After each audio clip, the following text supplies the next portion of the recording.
Bonsoir, bienvenue à l'émission du 29 avril. Ce soir, mon invité, M. Mathieu Ravignan, député de Pontiac. M. Ravignan, bonsoir. Bonsoir. D'entrée de jeu, un gros dossier. Radio-Canada, il y a déjà eu des nombreuses coupes qui ont été effectuées. Il y en a encore qui ont été effectuées il y a quelques semaines.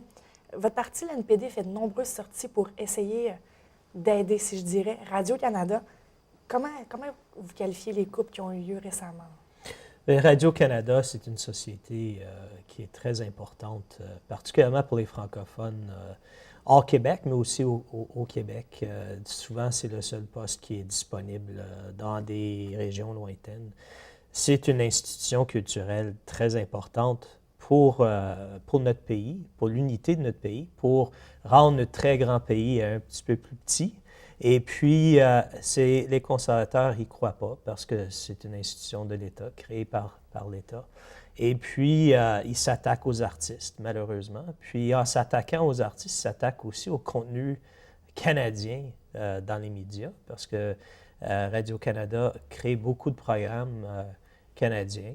Et puis, c'est malheureux parce que je pense qu'il faut faire plus pour assurer que la culture canadienne a un essor et est écoutée et consommée par nos citoyens. Vous dites que c'est malheureux, qu'il faut faire plus. Qu'est-ce que l'NPD peut faire de plus pour aider justement les artisans de Radio-Canada? Qu'est-ce qu'on peut faire?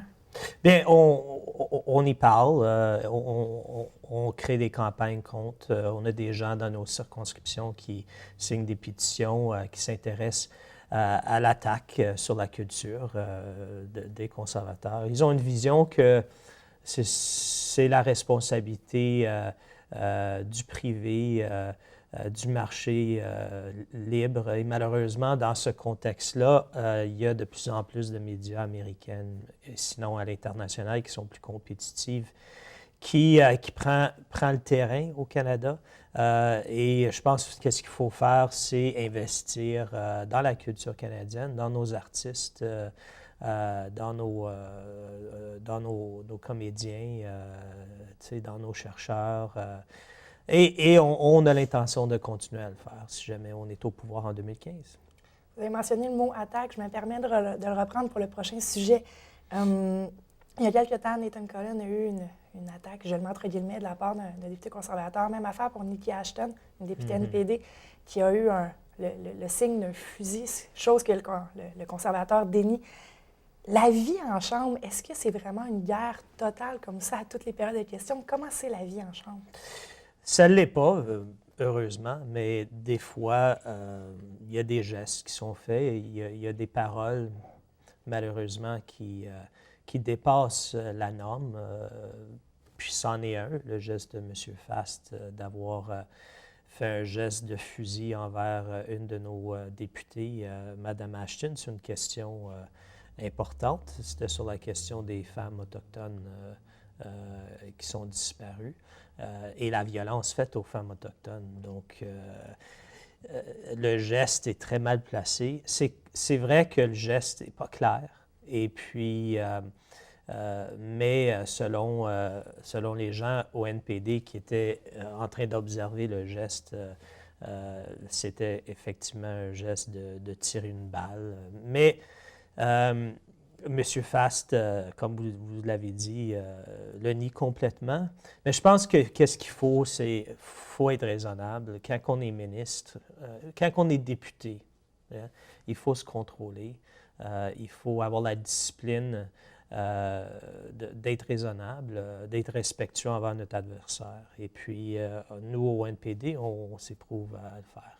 Est-ce que l'émotion est si grande au point, justement, de faire des gestes qu'on peut regretter par la suite? Ça peut arriver de tout bord, tout côté. C'est intense parce que l'horaire à la Chambre des communes, bien, il n'y en a pas d'horaire. Hein. On travaille presque 16 heures par jour en train d'analyser les trucs, être en chambre. Et il y a des gens qui sont sous l'effet de décollage horaire parce qu'ils viennent de très loin du pays, ils voyagent et ils sont fatigués, surtout à la fin d'une session parlementaire. Mais c'est pas une excuse de dire des choses ou de faire des gestes comme ça. Je vous amène sur un tout autre sujet. Vous avez sorti une communication, un communiqué de presse sur un gouvernement transparent et ouvert. Dans le fond, le plan, si vous êtes élu en 2015, Est-ce que vous pouvez m'en parler un petit peu plus? C'est quoi ce plan-là pour 2015? Oui, bien, on se rend compte que les conservateurs, c'est un des gouvernements les plus fermés de l'histoire du Canada. Très difficile d'avoir l'information. Le processus d'accès à l'information, que je rappelle que c'est un processus où le citoyen peut avoir accès à des informations à propos de soi lui-même ou de n'importe quel programme du gouvernement ou des dépenses. Et il y a des délais, il y a une loi qui est en place pour respecter ce droit-là à l'information. Et malheureusement, cette loi-là n'est pas suivie par ce gouvernement ici. Les données qu'ils ont rendues accessibles automatiquement, c'est des données qui ne sont pas très utiles. Donc, nous, au NPD, la vision, c'est d'avoir un gouvernement ouvert, un gouvernement qui respecte la loi de l'accès à l'information, qui permet aux journalistes, aux Canadiens d'avoir accès à certaines informations. Et aussi, on veut bonifier ça, on veut rendre les données ouvertes par défaut, c'est-à-dire que s'il y a de la recherche faite par un ministère ou un département, automatiquement, cette recherche-là est mise sur un site Web dans un format qui est accessible, ou aussi dans un format où on peut faire des recherches, soit académiques ou juste simplement des recherches. Et c'est très important parce que dans une démocratie, c'est le citoyen qui assure que le gouvernement reste légitime, transparent. Et si on ne donne pas certains pouvoirs aux citoyens et aux journalistes, malheureusement, un gouvernement peut faire passer des choses qui ne sont pas éthiques, qui ne sont pas imputables. Puis, il faut faire plus pour assurer ça. Le fait d'être si ouvert, est-ce que vous ne pensez pas que ça peut être une arme à double tranchant pour tous les détracteurs qui voudraient trouver les petites failles du système? C'est quand même dangereux d'être si ouvert, non? Oui, bien, c'est clair qu'il y a des moments, par exemple, dans des situations de défense nationale ou des choses qui sont très, très sensibles tant qu'à l'information des individus. Et évidemment, au cabinet, il y a des discussions qui sont faites informellement, qui ne devraient pas être nécessairement accessibles automatiquement. Mais moi, j'y crois à la démocratie. Je crois que le peuple devrait avoir accès à ces informations-là. Et puis, c'est la façon d'être certain que nos élus restent honnêtes. Vous parlez de transparence et d'être ouvert. Je ne me trompe pas, le gouvernement conservateur a utilisé son 36e, 37e bâillon récemment. Premièrement, pour ceux qui ne seraient pas à l'aise avec le terme, qu'est-ce qu'un bâillon? Et surtout, qu'est-ce que vous en pensez d'être rendu un chiffre si élevé? Oui, bien, c'est le plus grand chiffre de l'histoire du Canada. Un bâillon, c'est une clôture de débat sur une question. Donc, qu'est-ce que ça fait? Ça ferme la possibilité des députés, des élus d'un élu d'une circonscription de parler sur un projet de loi.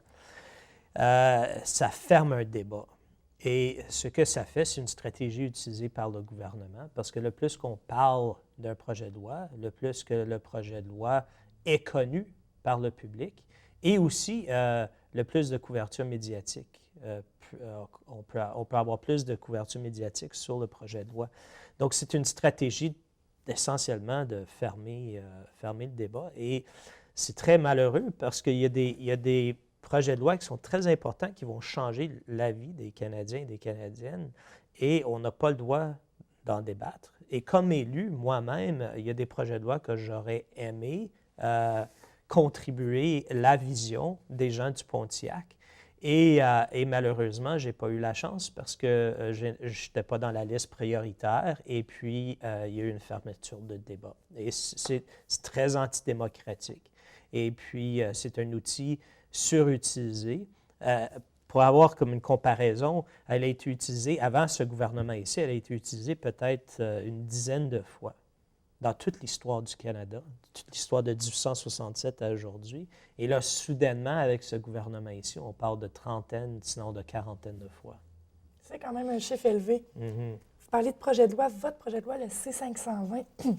Pardon, le tout est rendu. La dernière fois qu'on s'est parlé, je ne me trompe pas, c'était en deuxième lecture. Oui, et elle est toujours en deuxième lecture. On attend. Faites juste me rappeler, par exemple, votre projet de loi comporte quoi? Bien, essentiellement, c'est la protection des divulgateurs.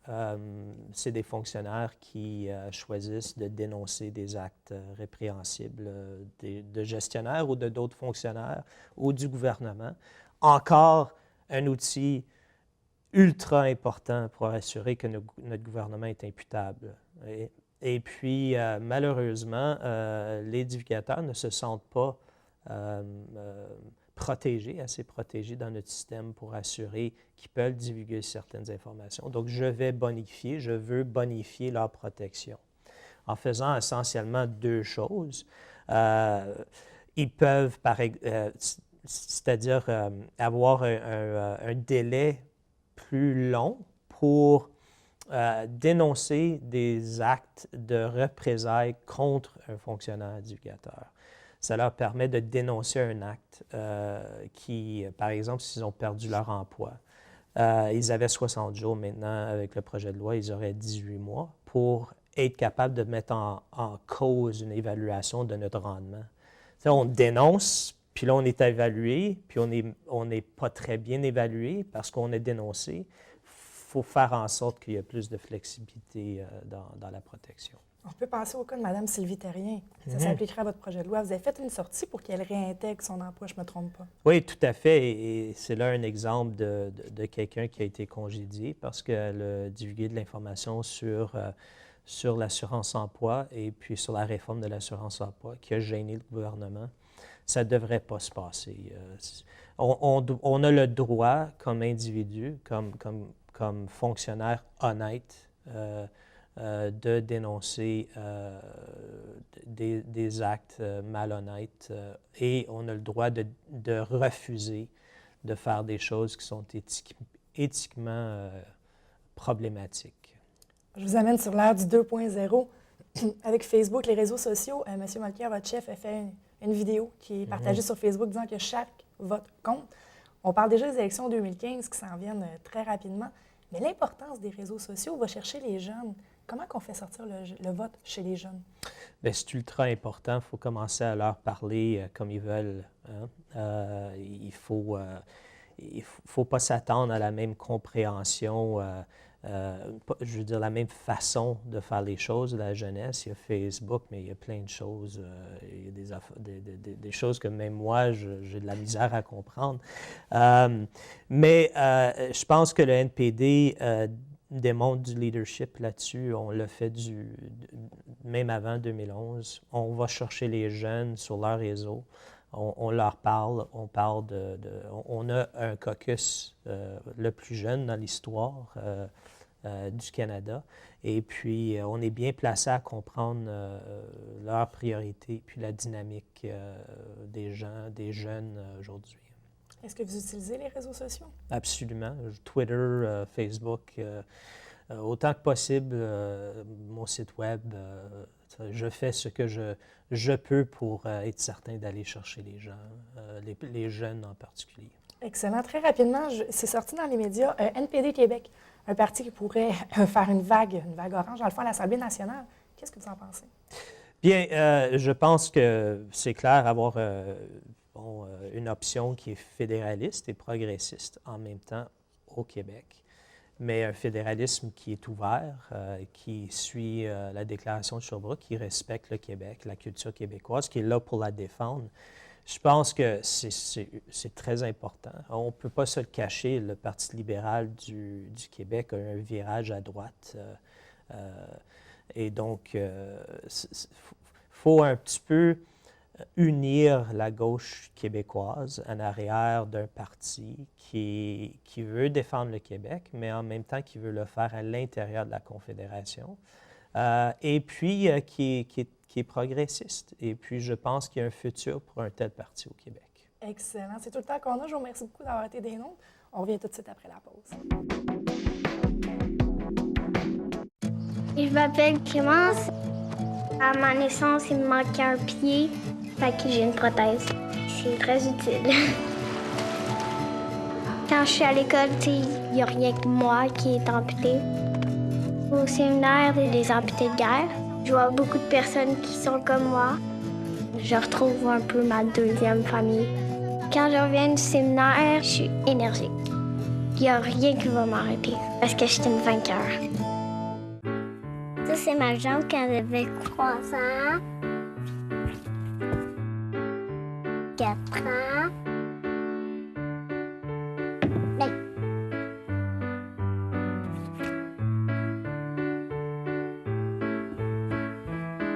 Un, 2, 3, 4, 5. J'ai 5 ans et j'ai 5 jambes.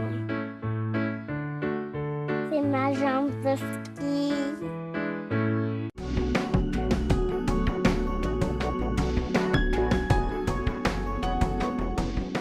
Bienvenue à Parole à l'élu. Mon invité pour cette seconde partie de l'émission, le maire de la municipalité de Lange-Gardien, M. Robert Goulet. M. Goulet, bonsoir. Bonsoir. Tout d'abord, ça fait quasiment 150 jours depuis l'élection du mois de novembre. Ça semble si loin, mais en même temps, c'est si proche. Comment va la municipalité? Bien, effectivement, on a l'impression que les élections, c'était hier. Le temps a tellement évolué rapidement là, qu'on s'y perd un peu. Les résultats sont fantastiques. La municipalité continue d'évoluer à une vitesse grand V. Pour ce qui est du conseil, bien, nous avons 3 nouveaux conseillers cette année, comme vous le savez, et nous formons une équipe tout à fait extraordinaire. C'est-à-dire qu'on a des personnes d'expérience, des personnes qui ont un bon raisonnement, des personnes qui ont des connaissances, et c'est très facile de travailler avec le conseil actuellement. On a des débats tout à fait bien accordés, dans le sens où on n'a pas vraiment d'accrochage. Le gros bon sens prévoit tout le temps. Alors, ce qui fait encore que certaines personnes nous diront que nos réunions du conseil sont plates parce qu'il n'arrive rien, on ne chicane pas, on ne s'engueule pas, mais c'est l'état des choses. On travaille en caucus avant les réunions du conseil, on les prépare en conséquence et finalement, lorsqu'on arrive devant le public, tout se déroule bien, on n'a pas de chicane et de tiraillement. Alors, moi, je dis que c'est un signe de respect pour notre population, de se préparer d'avance et tout ça. Puis si on a des petites différences d'opinion, bien, c'est de les régler avant d'aller là. C'est pas le temps d'aller se tirailler à la réunion du conseil. Non, mais c'est bien ça. Pas obligé d'avoir de la chicane pour être capable de faire évoluer la Absolument, municipalité. absolument. Je veux parler des fermes biologiques. À toutes les fois que vous venez nous voir, on n'a pas le temps de l'aborder. On prend le temps de l'aborder. La plateforme bio, rappelez-moi un peu qu'est-ce que ce projet-là? Bien, la plateforme bio, je dois dire au départ qu'elle entreprend sa 5e année. La plateforme bio est une expérience qui a été développée par le Crédit Tao, le Centre de recherche agricole pour l'Outaouais. Et lorsque le projet a été présenté au niveau régional, c'est-à-dire pour l'Outaouais, la MRC des Collines a été, comme les autres MRC, la proposition a été faite pour recevoir chez elle, la plateforme.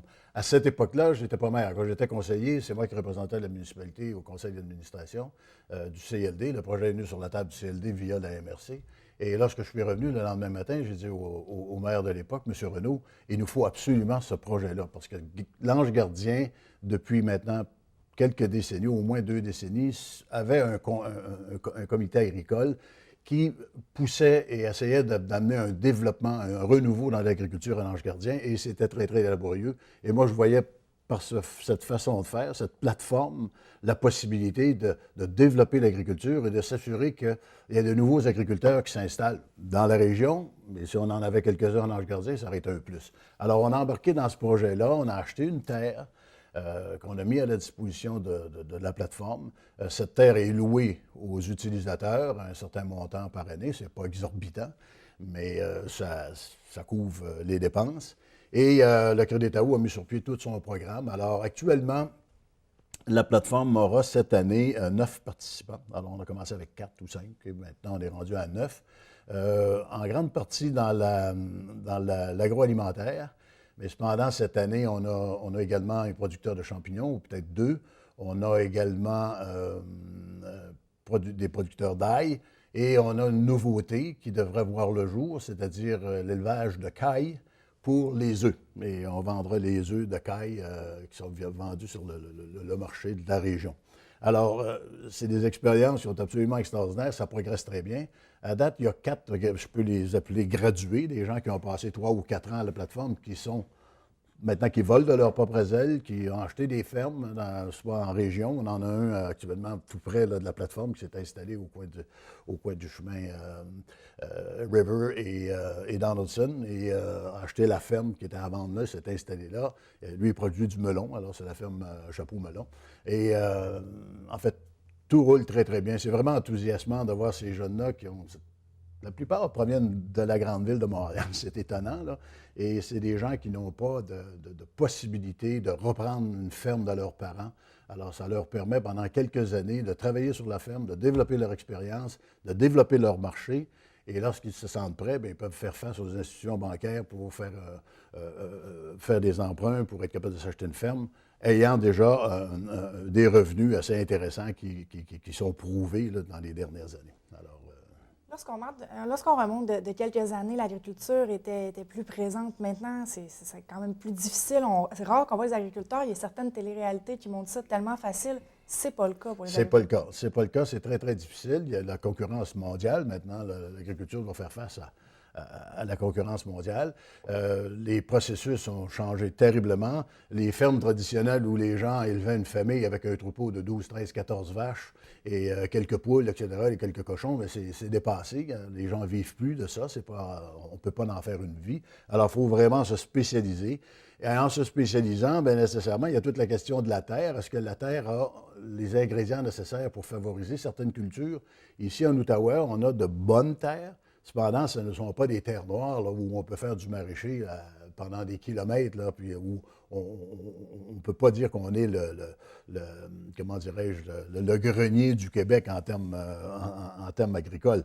Alors, ce qui est développé aujourd'hui, c'est le bio. C'est très intéressant. Les jeunes couples demandent du bio. C'est un petit peu plus dispendieux. Cependant, la qualité est là. Et du bio, ça se fait sur des espaces beaucoup restreints. On n'a pas besoin d'une ferme de 200 acres pour cultiver sur un 10-15 acres. Dans le bio, on peut y arriver. Et la difficulté pour les jeunes agriculteurs qui ont un intérêt, bien, c'est le prix exorbitant des terres. Alors, un jeune qui voudrait se partir en agriculture aujourd'hui, acheter une terre raisonnablement grande, disons, encore, je prends l'exemple du 200 hectares, plus l'équipement, les bâtiments, tout ça parlerait finalement pratiquement d'1 million de dollars. Alors, qui a ça? On ne peut pas s'endetter. Personne ne va leur passer ces montants-là. Alors, avec la plateforme bio, comme je disais, ça permet à ces gens-là de travailler sur des espaces qui sont raisonnables. Et en quittant la plateforme, bien, ils peuvent se trouver un lopin de terre d'une grandeur raisonnable, qui ne leur coûte pas tellement cher, mais ils sont capables, par la production bio, de faire un bon revenu qui leur permet de très bien vivre, finalement. La plateforme est victime de son succès. Je peux dire, vous avez doublé vos utilisateurs. Est-ce que vous regardez pour l'agrandir? La plateforme a acheté d'autres terres, peut-être? Il y a quelques discussions qui ont eu lieu à ce sujet-là. Maintenant, on n'en est pas rendu là. Comme je le disais, là, il y a déjà des jeunes, des agriculteurs qui sont sortis, alors qui quittent la plateforme. Alors, ça fait de la place pour d'autres. Et on est très sélectif aussi dans le choix des participants. On ne veut pas nécessairement créer une situation où les gens vont nous quitter en cours de route. Alors, ça prend des gens qui ont vraiment le désir de faire de l'agriculture et de continuer dans l'avenir. Alors, jusqu'à date, on est très chanceux. On a eu de bonnes cohortes jusqu'à date. Très intéressant. On change complètement de sujet. Vous êtes membre de la Fédération québécoise des municipalités. La dernière fois qu'on s'est parlé, vous étiez en formation. Comment ça va? Oui, bien, ça va bien, mais la Fédération a nécessairement eu un ralenti dans ses activités compte tenu des élections qui ont été annoncées, la période d'élection et tout ça. Alors, lorsqu'on est en transition, changement de gouvernement, il est évident qu'il arrive peu de choses, là, et c'est tout à fait normal. Alors, depuis ce temps-là, depuis la dernière fois qu'on en a parlé, bien, à part de bonnes réunions où on a pris des décisions en interne, etc., et il y a eu beaucoup plus de discussions en termes de politique, de changements possibles. Alors, des réunions qui s'en viennent, bien là, on a rencontré durant la campagne électorale des représentants de tous les partis politiques. On a représenté une plateforme, nous, on a reposé des questions. Êtes-vous prêts à faire ci, à faire ça, etc., et puis quels engagements ils ont pris. Alors, ça a été des périodes vraiment intéressantes de parler avec les politiciens en place, mais cependant, on n'a pas eu vraiment de développement majeur dans nos activités, parce qu'on était un peu dans une période, on était dans une période un peu incertaine, à savoir, bien, on a un nouveau gouvernement ou on n'en a pas, on continue avec l'ancien. Alors, les choses changent énormément très rapidement. Alors, on va repartir là, dans une nouvelle envolée avec un gouvernement maintenant qui est là en place pour 4 ans. Alors, on pourrait élaborer des projets avec ces gens-là et faire évoluer les choses. Justement, pour les 4 prochaines années, comment vous voyez l'évolution avec le gouvernement majoritaire libéral? Ben, je vois, ce qui est, nonobstant le parti politique, là, je vois très, très bien, là, je vois l'importance, finalement, d'avoir un gouvernement stable, qu'il ait été de quelque allégeance que ce soit, mais d'avoir un gouvernement stable pour une période de 4 ans. Lorsqu'on a un gouvernement minoritaire, ben, on est toujours en attente du moment où on va annoncer des élections. Alors, les projets, nécessairement, sont toujours lents, ça ne se développe pas tellement rapidement. Maintenant, avec un gouvernement stable pour 4 ans, bien, ça permet là, finalement d'aller d'avant et ça permet à un organisme, à la Fédération, de travailler avec des ministres qui sont en place et on sait qu'ils seront là pour 4 ans et commencer à avoir de bonnes discussions avec eux et commencer à statuer sur des projets là, qui vont prendre 2 ou 3 ou 4 ans avant de se réaliser. Alors, c'est une bonne nouvelle. Excellent. Je veux rapidement retourner au maire de la municipalité et non le membre de la Fédération québécoise. Monsieur Racah, vous travaillez déjà avec lui avant. Oui. Il est encore en place pour les prochains 4 ans. La relation que vous avez avec lui? On a une excellente relation avec M. Racah. C'est un homme qui est très dévoué, qui met beaucoup de temps. Je dois dire que c'était, lors de son élection, ça a été une suite logique des choses à cause du parti en question, mais le parti n'étant pas au pouvoir, bien, c'est sûr que les activités n'étaient pas les mêmes. Alors, il y avait moins à dire, moins à offrir. Maintenant, il revient quand même avec un poste intéressant. Mais c'est un homme qui est très affable, très approchable, très ouvert d'esprit. Alors non, nous, on travaille très, très bien avec le député. Oui. Environ 30 secondes, je vous dirais. Le parc industriel à l'Ange-Gardien, ça l'explose, ça va très bien. Ah, ça continue très bien. À date, si les gens vont se promener là, ils vont voir qu'il y a au moins 4 fondations qui sortent de terre. Alors, les gens ont acheté des terrains cet hiver et maintenant sont en construction. On a d'autres terrains qui ont été vendus. On est sur le point d'en signer d'autres prochainement. Alors, ça continue à évoluer. On avait un petit peu d'inquiétude à cause de la situation économique. Alors, on se disait, est-ce qu'il y aura un ralenti? Mais dans ce domaine-là, il y a un peu de ralenti dans la construction domiciliaire, mais dans l'industriel, ça va très, très, très bien. Alors, pour nous, c'est de très bonnes nouvelles. Ça l'aide pour les taxes des citoyens. Ah bien, effectivement, c'est une richesse pour nous, le parc d'affaires. Alors, tout ce qui rentre en taxes, ça nous permet de garder les taxes des citoyens le plus basses possible. Excellent. C'est tout le temps qu'on a. Merci beaucoup, M. Boulet. Je vous remercie d'avoir été des nôtres. On se parle la semaine prochaine pour une autre émission des Paroles à Lévis.